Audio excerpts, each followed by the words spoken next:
నమస్కారం. న్యాయసేవ కార్యక్రమానికి స్వాగతం.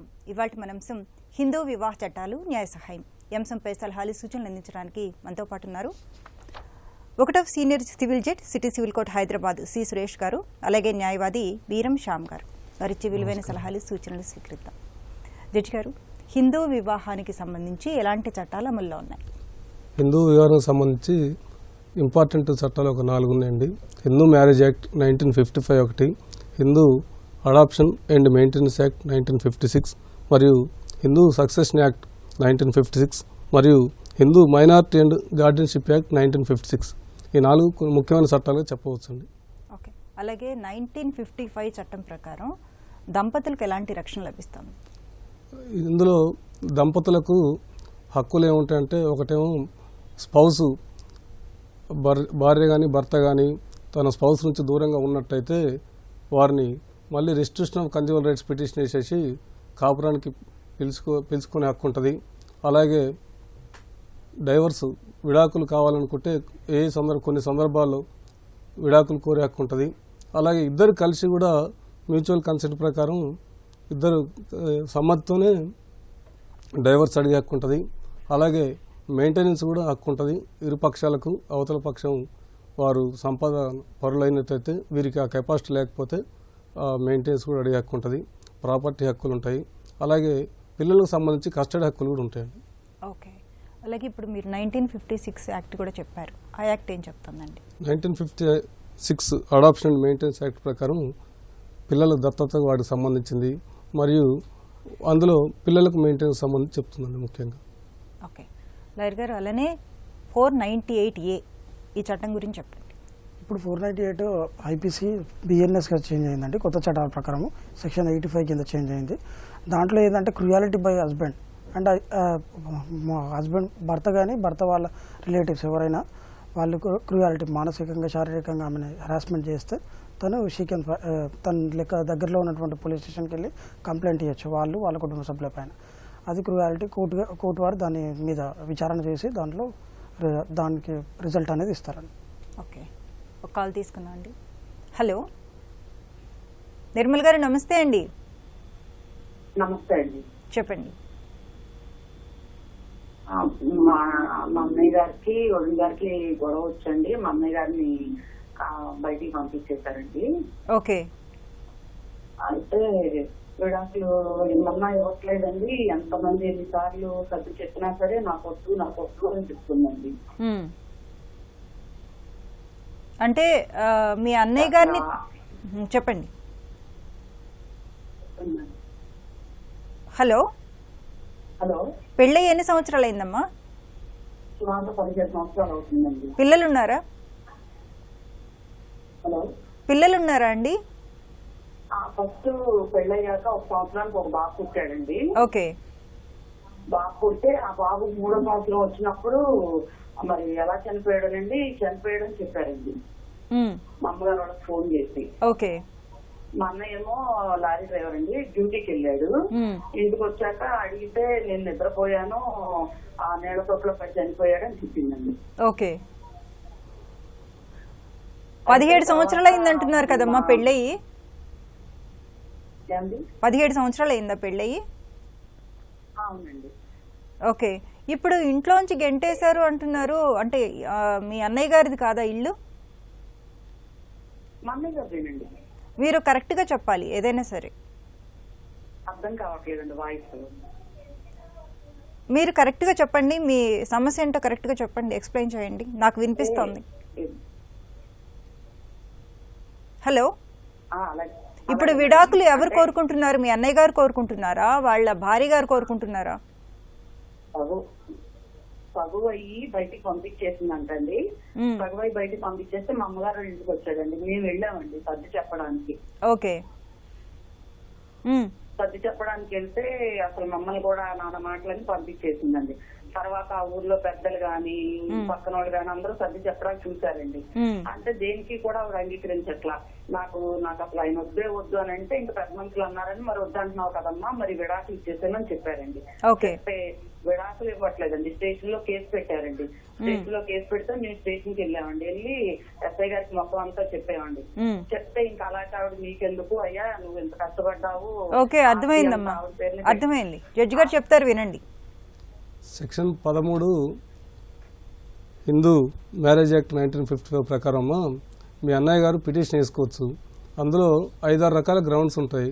ఒకటేంటంటే 2 సంవత్సరాల కాలం కంటే ఎక్కువ ఆవిడ వీరితో కలిసి ఉండకపోయి ఆవిడ వెళ్ళిపోయినట్టయితే డిజర్షన్ గ్రౌండ్ కింద సంబంధిత కోర్టులో ఫ్యామిలీ కోర్టులో పిటిషన్ వేసుకున్నట్టయితే వారికి నోటీస్ పంపించి వారి కౌంటరు వారు వేసిన తర్వాత ఇరుపక్షాల సాక్ష్యాలను పరిశీలించి మీ అన్నయ్య గారికి తప్పకుండా న్యాయం జరుగుతుందండి. ఎందుకంటే 17 సంవత్సరాలు అయిందంటున్నారు కాబట్టి ఎక్కువ శాతం విడాకులు ఇస్తానికి అవకాశం ఉందండి.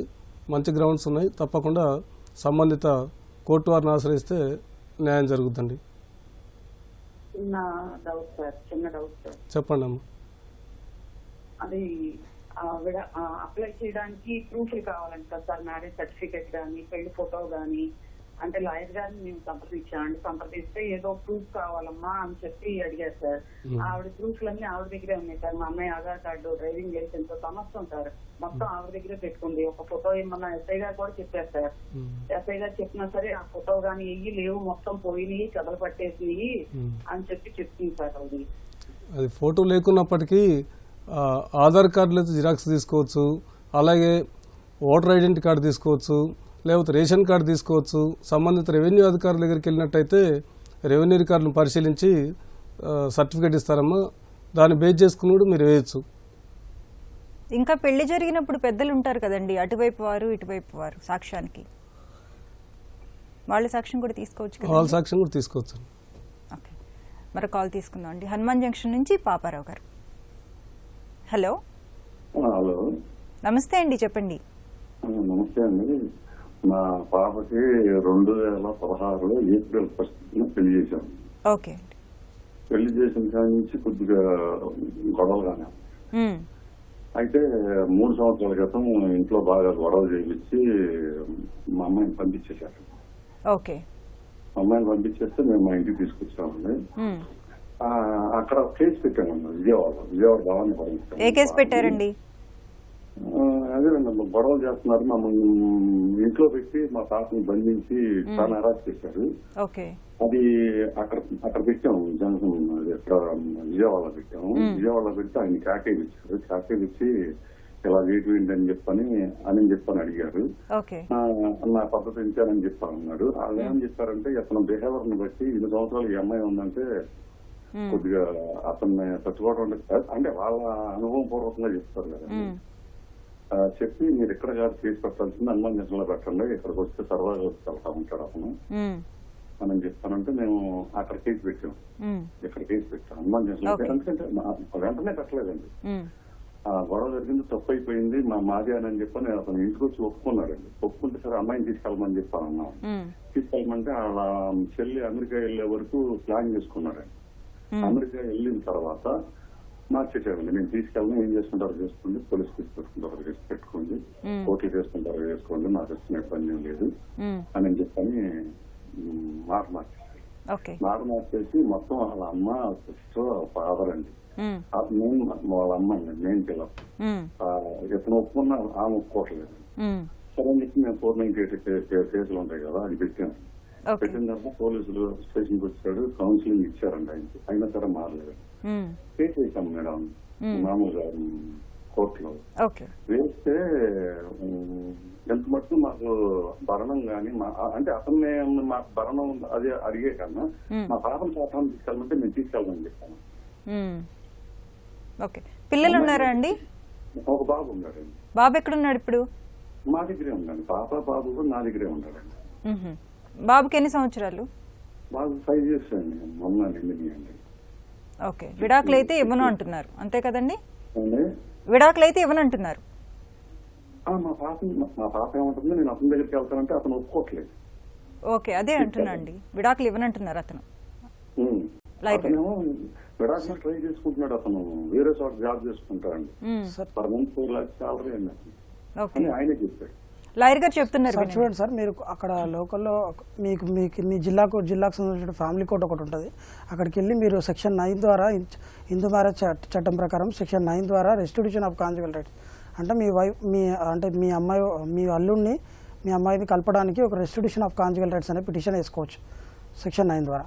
అక్కడ వేసుకుంటే వాళ్ళని పిలిపించి ఆ మీడియేటర్లు ఎవరు లేకుండా మీడియేటర్లు ఉంటారు అక్కడ. ఆ మీడియేటర్ల మధ్యలో కౌన్సిలింగ్ జరుగుతుంది. ఆ అబ్బాయికి అమ్మాయికి సపరేట్గా కౌన్సిలింగ్ ఇచ్చి వాళ్ళిద్దరిని కలిపే ప్రయత్నం చేస్తారు అక్కడ.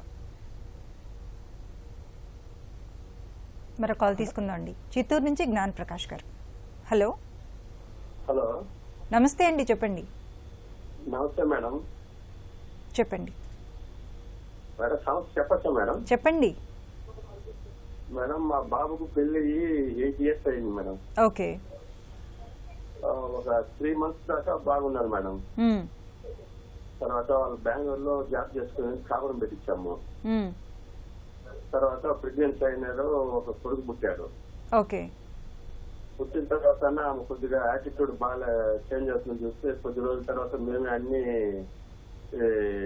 ఆమెకు ప్రొవైడ్ చేసి మంచిగా బాగా చూసుకున్నాం మేడం. చూసిన తర్వాత ఆమె ఏంటంటే మళ్ళీ 3 years అయిన తర్వాత భర్తని ఇంట్లో అప్పులు పెట్టి కారం పొడి కొట్టి చల్లేసి వెళ్ళిపోయింది మేడం. 498 కేసు పెట్టి. దాని తర్వాత మేము చెప్పండి. దాని తర్వాత కేసు పెట్టి వెళ్ళిపోతే మేము కూడా కేసు ఇచ్చాం మేడం. ఇట్లా మా కొడుకుని తీసుకొచ్చి కేసు చేస్తుందని చెప్పేసి మా కేసు అయితే కట్టలేదు మేడం వాళ్ళు. ఆమె అయితే కేసు కట్టారు. కట్టిన తర్వాత దాన్ని స్టార్ట్ చేశారు మేడం. ఒక 2 years అయిన తర్వాత ఏం చేశామంటే మళ్ళా ఏదో చిన్న బిడ్డ ఉన్నాడు, వాళ్ళని స్కూల్ చదివించుకోవాలని ఫస్ట్ స్టాండర్డ్ లో కాంప్రమైజ్ అయ్యి పెద్ద మనుషులతో కోర్టులో రాజీపడి వేసాం మేడం. ఓకే. వేసిన తర్వాత ఆమె 1 month బాగుంది మేడం. తర్వాత యాజ్ ఇట్ ఈజ్ కేసులు పెట్టడం మొదలు పెట్టింది. ఇప్పుడు 5 కేసులు అయింది మేడం. 3 times 498 కేసులు కట్టున్నారు మేడం. ఓకే. మళ్ళా డీవీసీ కేసు హైకోర్టు జడ్జికి, జిల్లా జడ్జికి, ఎస్పీ గారికి, మంత్రి గారికి ఇంత చేసినా ఆమె యాటిట్యూడ్ వల్ల బిడ్డను చదివించాలని కోరితే మాత్రం మా పైన ఇమ్మీడియట్ గా కేసు పెట్టడం నేర్చుకుందే కానీ ఆమె బిడ్డను చదివించలేదు మేడం. చైల్డ్ వెల్ఫేర్ కంప్లైంట్ పెట్టిన, డిస్ట్రిక్ట్ కలెక్టర్ పెట్టిన, ఈఓకి పెట్టిన, గవర్నమెంట్ కి పెట్టాను. ఇంత పెట్టినా ఆమె బిడ్డను చదివించలేదు మేడం. కేసులు పెట్టుకుంటూ పోతా ఉంది కానీ ఆమె యాటిట్యూడ్ మారలేదు మేడం. జడ్జి గారు చెప్తున్నారు, వినండి. ఇది సమస్య చెప్పాలి, దీనికి పరిష్కారం చెప్పాలి మేడం. పరిష్కారం అంటే మీరు ఏం కోరుకుంటున్నారో దాన్ని బట్టి ఉంటుందండి. కలిసి ఉండాలనుకుంటేనేమో సెక్షన్ 9 ప్రకారం రెస్టిట్యూషన్ ఆఫ్ కంజుగల్ రైట్స్ కింద వేసుకోవాలి పిటిషను. లేదు మాకు విడాకులు కావాలంటే సెక్షన్ 13(1) ప్రకారం అందులో 6 రకాల గ్రౌండ్స్ ఉంటాయండి. క్రూయల్టీ కానీ, లేకపోతే ఆమె మతం మారడం కానీ, ఇట్లాంటివి ఒక 6 రకాల గ్రౌండ్స్ ఉంటాయి. ఆ గ్రౌండ్స్లో వచ్చినట్టయితే మీరు చెప్పిన దాని ప్రకారం మళ్ళీ కేసులు పెట్టడం, అవన్నీను తప్పుడు కేసులు పెట్టడం క్రూయల్టీ కిందకు వస్తుందని చెప్పి సుప్రీంకోర్టు వారు, హైకోర్టు వారు ఇచ్చిన జడ్జిమెంట్లు ఉన్నాయి. దాన్ని బేస్ చేసుకొని మీరు విడాకులే కావాలనుకుంటే అదొక గ్రౌండ్ మీకు కనిపిస్తుందండి. మీకు లేదు కలిసి ఉందాం అనుకుంటే సెక్షన్ 9 ప్రకారం రెస్ట్రిక్షన్ ఆఫ్ కంజుగల్ రైట్స్ కోసం వేసుకోవచ్చండి. ఇంకా పిల్లల బాగోగుల గురించి కూడా మీరు దగ్గరలో ఉన్న న్యాయ సేవా సాధికార సంస్థను ఆశ్రయించినట్టయితే వారు ఉచిత న్యాయ సాయం కూడా అందించడం జరుగుతుంది. మీకు తగిన న్యాయ సాయం అందించి ఉచితంగా ఒక లాయర్ గారు నియమించి అవసరమైన పిటిషన్లు వేయించి మీకు న్యాయం చేస్తారండి. మరో కాల్ తీసుకుందాం అండి. హైదరాబాద్ నుంచి వెంకట్రావు గారు. హలో. హలో, నమస్తే సార్. నమస్తే అండి, చెప్పండి. మాది హైదరాబాద్ అండి. ఓకే. మా బాబు హైదరాబాద్ అయితే అమ్మాయి ఏమో తాడేపల్లిగూడెం అమ్మాయి అండి. ఓకే. 23లో మ్యారేజ్ అయ్యిందండి. ఓకే. 23లో మ్యారేజ్ అయ్యాక 1 week మా ఇంటి దగ్గర ఉంది హైదరాబాద్ లో. నెక్స్ట్ వెళ్ళిపోయి ఇంకా కాపురం రాలేదండి. 1 week అయిపోయాక అక్కడికి వెళ్ళిన తర్వాత ఇంకా అమ్మాయికి ఇష్టం ఉందో లేదో తెలియదు, ఇంకా రాలేదు. ఆ అమ్మాయి 498 పెట్టింది కాపురం రానని. పెట్టిన తర్వాత మేము ఎస్ఐ గారికి పిలిస్తే కూర్చున్నాము సిట్టింగ్ లో 20 లక్షలు అడిగారు. ఓన్లీ 1 వీక్ ఉండి వెళ్ళిపోయి 20 లక్షలు అడిగారు. ఓకే. దానికి మేము ఇవ్వలేము అని చెప్పి వాళ్ళు 498 పెట్టారు. నెక్స్ట్ తడబుల్ కూడా ఎంసీ పెట్టారండి వాళ్ళు. అయిన తర్వాత 1 అయ్యేటప్పటికి మేము హైదరాబాద్ లో డైవర్స్ కావాలి 498 పెట్టారు, ఎంసీ పెట్టారు కాబట్టి మమ్మల్ని ఇబ్బంది పెడుతుందని మేము హైదరాబాద్ లో డైవర్స్ వేసామండి. ఓకే. దానికి సొల్యూషన్ ఇక్కడ హైదరాబాద్ లో పెట్టా కూడా 1 year అయిందండి. ఓకే. కంప్లైంట్ లో కూడా 1 వీక్ నేను ఉన్నాను ఇంట్లోనే 1 వీక్ అని రాసింది. దానికి సంబంధం లాయర్ గారు సార్ ఇప్పుడు మీరు అంటే డైవర్స్ పిటిషన్ ఫాస్ట్ గా కావాలంటున్నారా లేకపోతే మీ డైవర్స్ పిటిషన్ అవ్వాలన్నమాట. హైదరాబాద్ వేసాం. అక్కడ జడ్జి గారి దగ్గరికి వెళ్ళి ఒక పిటిషన్ మూవ్ చేసుకోండి, స్పీడీ ట్రయల్ అని చెప్పి. స్పీడీ ట్రయల్ అని వేసుకుంటే తొందరగా ఫాస్ట్గా చేస్తారు. అక్కడ జడ్జి గారి దగ్గర మీ అడ్వకేట్ ద్వారా రిక్వెస్ట్ చేసుకోండి, ఫాస్ట్గా ట్రయల్ కేసు డిస్పోజ్ చేయడానికి జడ్జి గారు డిస్పోజ్ చేస్తారు. అక్కడ ఇరుపక్షాల వాదనలు విని.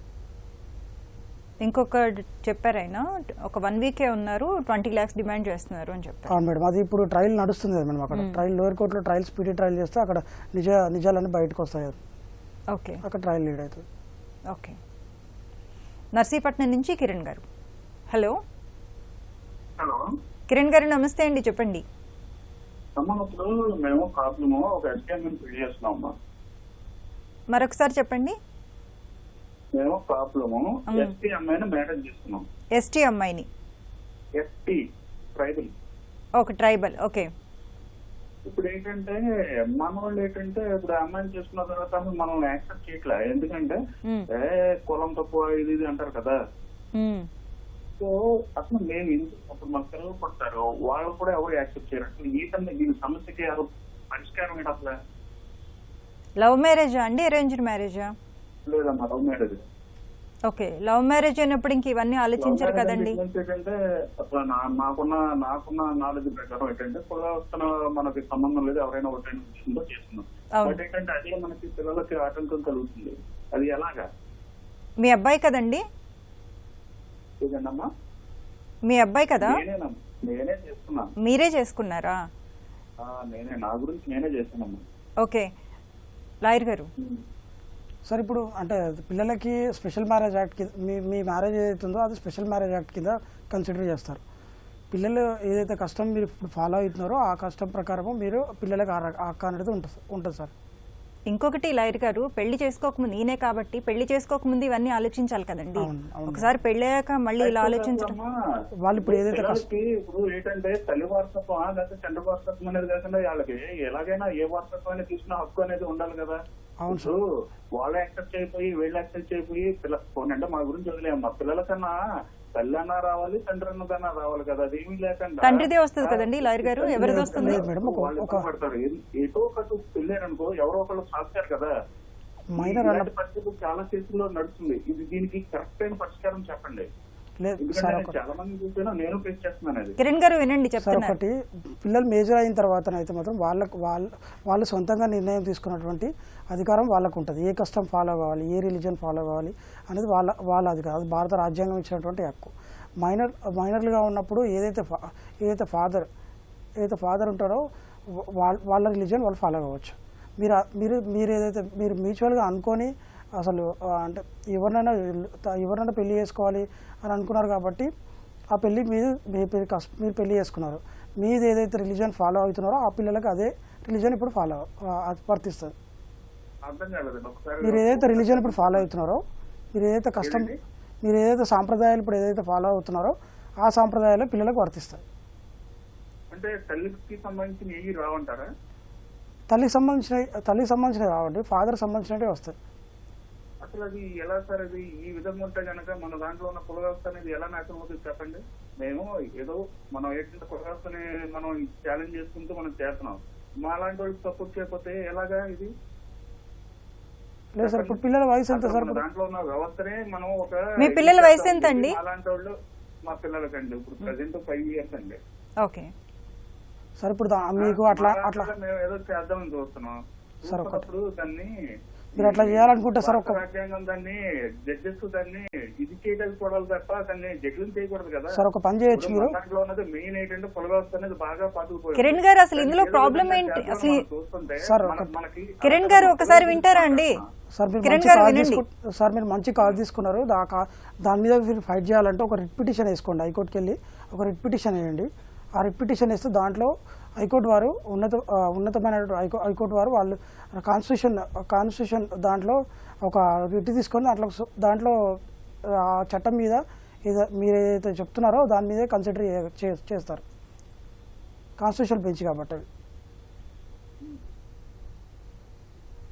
జడ్జి గారు అసలు చాలా విచిత్రంగా అనిపిస్తుంది. ఎందుకంటే లవ్ మ్యారేజ్ చేసుకునేటప్పుడు బాగానే ఉన్నారు. ఇప్పుడు పిల్లలు పుట్టాక అసలు ప్రాబ్లం ఏమీ లేదు నిజంగా చెప్పాలంటే అక్కడ. ఎందుకంటే వాళ్ళిద్దరి ఇష్టమై పెళ్లి చేసుకున్నప్పుడు ఎవరి సాంప్రదాయాలు పాటిస్తే ఏమవుతుందండి?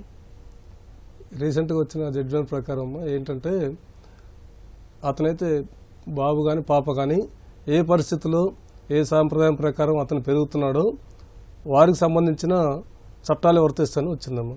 దానికి ఇబ్బంది లేదు. ఇప్పుడు ఈయన డౌట్ ఏంటంటే ట్రైబల్ అవుతారా లేకపోతే ఈయన క్యాస్ట్ అంటున్నారు కదా, అది అవుతారా? ఈయన క్యాస్ట్ ఏం కాదమ్మా, ట్రైబలే అవుతారు. ఎందుకంటే ఇప్పుడు పెరిగిందంతా అతను ట్రైబల్ సాంప్రదాయం ప్రకారం పెరిగాడు కాబట్టి ఆ బాబు. లేదండి, అతను ట్రైబల్ కాదు, వాళ్ళ మిస్సెస్ ట్రైబల్. వాళ్ళ మిస్సెస్ ట్రైబల్ కానీ ఉండేది వాళ్ళ ఇంటి దగ్గర కదా, మిస్సెస్ వాళ్ళ ఇంటి దగ్గర ఉంటాడు. వాళ్ళ సాంప్రదాయం ప్రకారం పెరుగుతున్నారు కాబట్టి ఆ బాబుకు ట్రైబల్ సంబంధించిన హక్కులు వస్తాయమ్మా. ఓకే. మల్లేష్ హైదరాబాద్ నుంచి. హలో సార్, నమస్కారం అండి. నమస్తే అండి, చెప్పండి. మేడం మల్లేష్ గారు చెప్పండి. మేడం ఏం లేదు, 2007లో మా పాపని మ్యారేజ్ చేశాము. 8లో కాన్పు అవుతూ ఒక హాస్పిటల్లో చనిపోయింది. ఓకే. పాప బతికింది, పాప చనిపోయింది, తల్లి చనిపోయింది. అయితే ఆపరేషన్ చేశారు, ఏది స్టెరిలైజేషన్ చేసి. అయితే చేసి చనిపోయిన తర్వాత సరే ఇక మాకు అడవుల్లో టెన్షన్ లో మేము అది ఏంటి మన పోస్ట్ మార్టం కానీ అవగాహన చేయించలేదు. అయినప్పటికీ కూడా ఒక కేసు వేసాం, ఒక లాయర్ తీసుకొని వేస్తే ఒక 1 year అలాగే ఊరికే తిప్పాడు. ఫైల్ చేశాడు ఆయన, ఏది మన రంగారెడ్డి కోర్టులో ఫైల్ చేశాడు. 1 year, 1.5 years, 2 years తిప్పి చివరికి అసలు దాన్ని నీరు గార్చాడు పూర్తిగా. నీరు గార్చి అసలు మాకు ఏ విషయం చెప్పకుండా దాటవేశాడు. ఆ తర్వాత ఇక మేమే తీసుకొచ్చేసి ఇబ్బంది పడి ఇంకా వేరే లాయర్ దగ్గరికి వెళ్ళాము ఒక 2 years తర్వాత. వెళ్తే ఆ లాయర్ ఏమన్నారంటే, బాబు ఇది ఫైల్ అయింది, ఇది కంటిన్యూ కాలేదు. ఆ లాయర్ ఏం చేశాడో తెలియదు. ఇప్పుడు దీన్ని పట్టి చేయాలంటే దాదాపు అంటే ఏ పని లేని లాయర్ అయితే దీన్నే పట్టుకుని వేలాడి ఈ కేసు చాలా ఇప్పటికే లేట్ అయిపోయిందని చెప్పారండి. దాంతో మేము చాలా విసుగు చెంది ఇంకా ఏం చేయలేకపోయాం. అసలు ఏ కేసు వేశారండి మీరు? ఏ కేసు వేశారు మీరు? ఏమని వేశారు? అంటే డాక్టర్ గారి తప్పిదం ద్వారా మాత్రమే చనిపోయింది, ఆపరేషన్ ఫెయిల్ అయింది. ఏంటి మత్తు ఇంజక్షన్ ఓవర్ గా ఇవ్వడం వల్ల బ్లీడింగ్ ఎక్కువ అయిపోయి అలా చనిపోయిందండి అని మేము అలా కేసు వేసాము. 25 అంటే మెడికల్ నెగ్లిజెన్సీ కింద ఏమన్నా కేసు వేశారా? కాంపన్సేషన్ కోసం వేశారా అండి? న్యాయం జరగడం కోసం వేశారా? ఓకే. మెడికల్ నెగ్లిజెన్సీ కింద మీరు హైకోర్టులో కేసు వేసుకోవచ్చండి.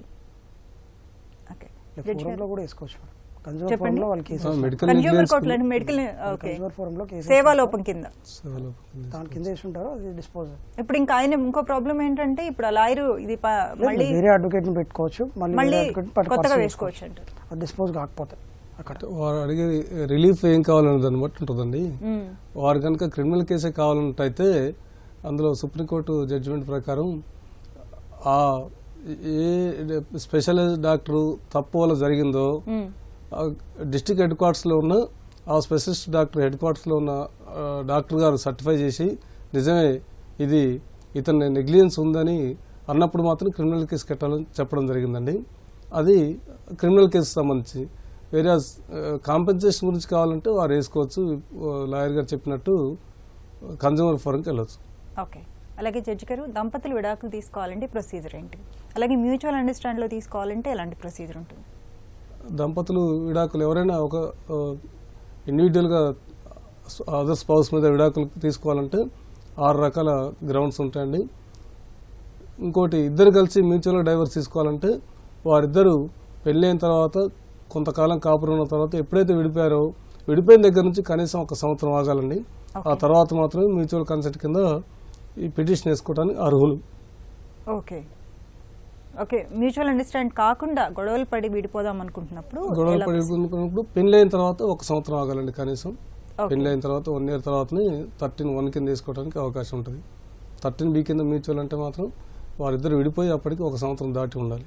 ఓకే అలాగే హిందూ వివాహ చట్టంలో పెళ్లి రద్దు అనేది ఉందా? ఉంటే కనుక ఎలా చేసుకోవాలి? సెక్షన్ 13 ప్రకారం ఉన్న గ్రౌండ్స్లో ఉంటుంది. సెక్షన్ 13B ప్రకారం మ్యూచువల్ కన్సెంట్ కానీ గ్రౌండ్స్ ఉంటుందండి. ఓకే అంటే ఎలాంటి పరిస్థితుల్లో వివాహాన్ని రద్దు చేసుకోవడానికి అవకాశం ఉంటుందంటారు? అది సెక్షన్ 13(1)లో పెట్టినట్టు క్రూయల్టీ కానీ మత మార్పిడి కానీ లేకపోతే అతను స్త్రీ కానీ భార్య కానీ భర్త కానీ అన్సౌండ్ మైండ్ నేస్తూ ఉండడం, ఒక 7 సంవత్సరాలు స్పౌస్ దగ్గరికి రాకుండా ఉండడం, లేదా 2 సంవత్సరాలు పైగా డిజర్షన్ వాలంటరీగా స్పౌస్ వెళ్ళిపోవడం, ఇట్లాంటి 6-7 గ్రౌండ్స్ ఉండండి. వాటి ప్రకారం వేసుకోవచ్చు. అయితే పిటిషన్ వేసుకోవాలంటే దేనికైనా 1 సంవత్సరం మినిమం అయితే దాటి ఉండాలి. ఓకే దేనికైనా సరే అంటే దేనికైనా మినిమం ఒక 1 year దాటాలి, మామూలుగా అయినా సరే 1 year దాటాలి. ఓకే లాయర్ గారు అలానే భరణం పొందాలంటే ఏంటండి?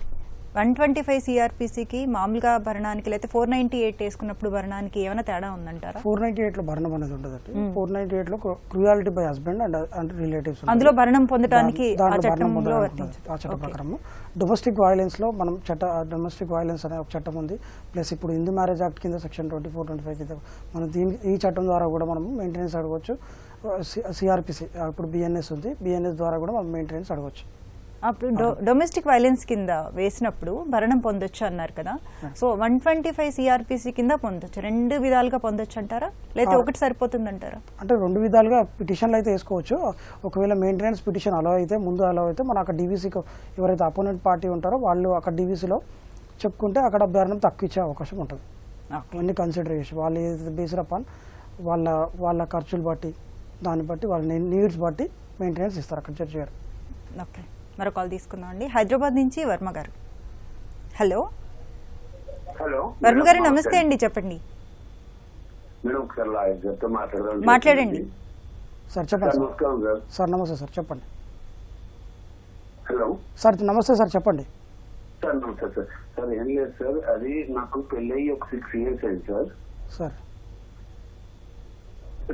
పెళ్ళయి 6 years అయింది సార్. అయితే మా వైఫ్ కొంచెం వాళ్ళ ఇంటికి వెళ్ళిపోయి 4 years అవుతుంది సార్. చాలా సార్లు మధ్యలో కనుక్కున్నాం కానీ రావట్లేదు. పేరెంట్స్ దగ్గర ఉంటాను లేకపోతే సెపరేట్ కాపురమే పెడతాను ఇలా మాట్లాడుతున్నారు సార్.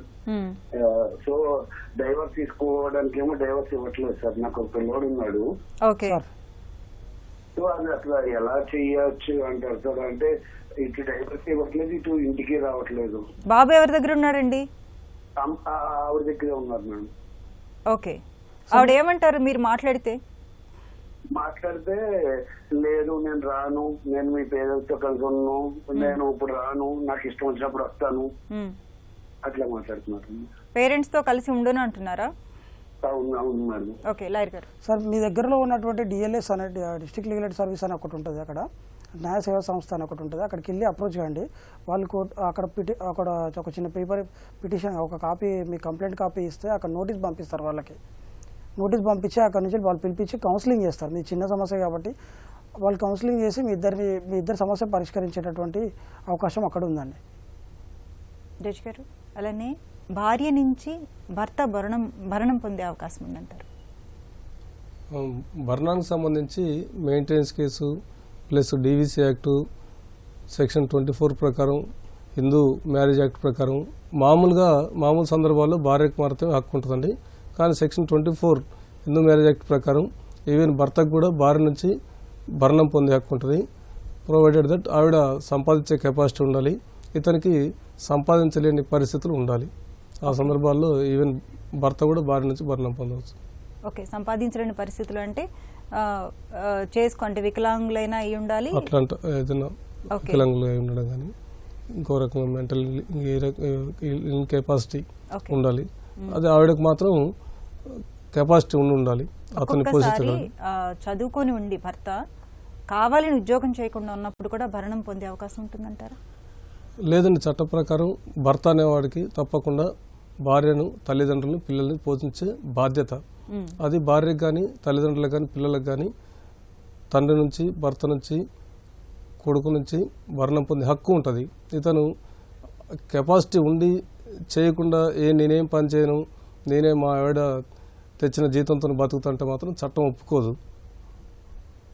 తప్పకుండా అతను ఏదో పని చేసుకునైనా భార్యను, తల్లిదండ్రులు, పిల్లల్ని పోషించాలి. ఆ సందర్భాల్లో ఇవ్వరండి. అలానే భార్య కూడా ఒక ఉద్యోగం చేస్తూ భర్త నుంచి భరణం అడగడానికి అవకాశం ఉంటుందంటారా? పరిస్థితులను బట్టి ఉంటుందండి. కొన్ని సందర్భాల్లో భార్య జాబ్ చేస్తుంటుంది, కానీ ఆవిడకి అయ్యే ఖర్చులు, పిల్లల పోషణ కానీ, ఆమెకు కానీ ఖర్చులు ఇంకెక్కువ ఉంటాయి. అట్లాంటి సందర్భాల్లో ఈవెన్ శాలరీడ్ ఎంప్లాయీ కూడా భర్త దగ్గర నుంచి భరణం పొందే హక్కు ఉంటుంది. Okay, thank you so much అండి. ఇప్పటి వరకు మనం హిందూ వివాహ చట్టాలు, న్యాయ సహాయం ఈ అంశంపై సలహాలు, సూచనలు స్వీకరించాం. వచ్చే శనివారం 9:30 న్యాయ సేవ కార్యక్రమంలో మళ్ళీ కలుసుకుందాం. అంతవరకు సెలవు. నమస్కారం. నమస్కారం.